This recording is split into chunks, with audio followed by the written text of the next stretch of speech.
Soundwave reporting. This video is meant for adult collectors by order of Megatron. You have been warned. Hey guys, I'm Woody, and today we're taking a look at the Transformer Legacy Evolution Armada Megatron. Right off the bat, this figure hit me in the nostalgia feels.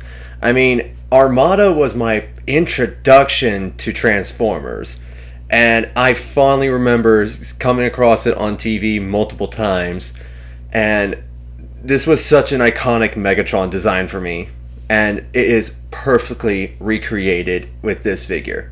Starting with the tank mode, it captures that cartoon look perfectly while still adding some nice little details to really spruce it up, from the bolts to the nuts to the little marks on the treads to metal plating. It is a really well done upgrade to this figure. The design team for this guy put in a lot of love for him, and it so very much shows. They just knocked it out of the park, and I honestly love it. This tank just looks like a beast, and it's fitting for Megatron, even though it does have that beetle horned head thing sticking out the front, but hey, who cares? That was part of the original design anyway. The turret has some nice molded detail too. There's little hatches, little pistons on it, headlights. It's really well done. And there's even some articulation. It can go to the right a little bit. It stops because there's a stopper there in the mold. But on the left, it can go a little bit further. The turret can go up and down pretty well. It's got a lot of free range. It's only limited by what gets in its way. As for the small set of guns in the back, yeah, that's really limited. I do wish it could go forward a bit more, but instead it can only point straight up, and there's a swivel, so that's a little disappointing, but oh well. Not really much else to say. It's a big beefy tank. I mean, you're not really going to get a lot of bells and whistles with that, but for what's there, it's pretty well done.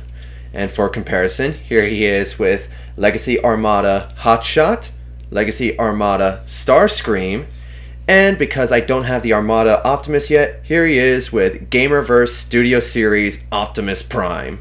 And all these guys really look well together. Even the Optimus matches up decently. It's honestly something you could see from Armada. But when we get to the robot mode, it just gets so much better.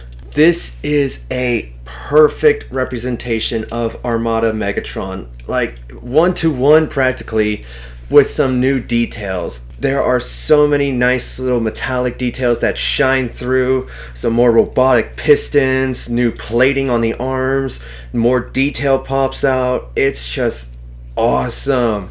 And that head sculpt, you can just hear David Kay's voice coming out of him.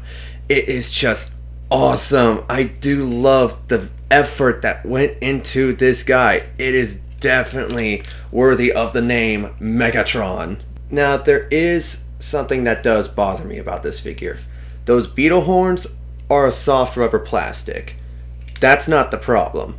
The problem is they can come out way too easily.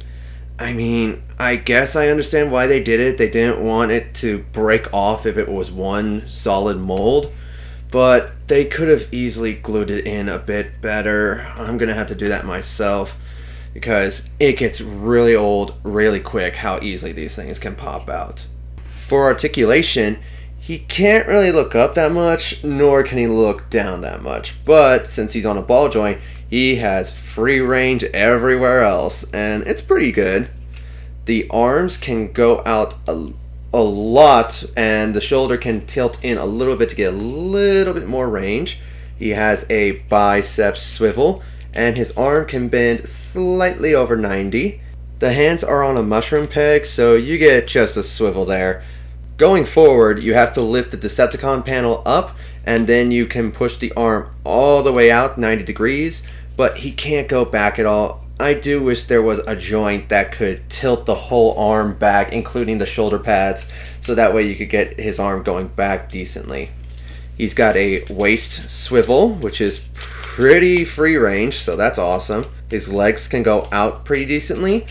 His legs can kick out pretty far and go back a little bit. He's got a thigh swivel and a nice ratcheted knee bend, and it goes up to 90, but it is nice and solid. He's got a nice ankle tiltage, which reveals much more detail inside. Posability on this guy is great. I mean, yeah, for a leader class robot and for what his design is, he works out pretty well. Sadly, he does not really come with accessories. I do wish he came with accessories. I mean, if you have the Legacy Starscream, you get the Star Saber sword, and it just plugs right into his hand, and it looks tiny. I do wish we got a bigger version of that to go with this leader class robot. But if you don't want to give him the Star Saber as a weapon, you can do something special with that turret. You can make him do what he could do with the minicon. So all you need to do to that is tilt the turret down, spread the waist out, and then rotate it by the purple thing, and then have all guns pointing forward. And while that is accurate, it looks ridiculous. Oh my god, it looks so ridiculous. I'm not doing that. I am not keeping him in that pose. Jesus Christ. For comparison, here he is with Legacy Armada Starscream, Legacy Armada Hotshot, and Studio Series OptimusPrime. Overall, this guy is a really great addition to the Transformers Legacy line, and I can't help but recommend him, but know that you are going to be lacking some spots in the articulation department and the accessory department. If you're okay with that, pick him up. If you're a Megatron fan and you feel you need to have him in the collection, pick him up. I don't think you will at all be sorry. And that's my thought on Legacy Armada Megatron. What did you guys think? Did you pass on him, or did you immediately pick him up? Let me know down in the comments below. And while you're there, hit that subscribe button to stay up to date with all my videos.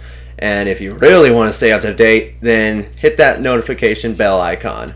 If you want to see updates from me, follow me on Twitter. You want to see toy photography from me? Follow me on Instagram. Links to both in the description below. And I believe that's it. This is Woody, signing off.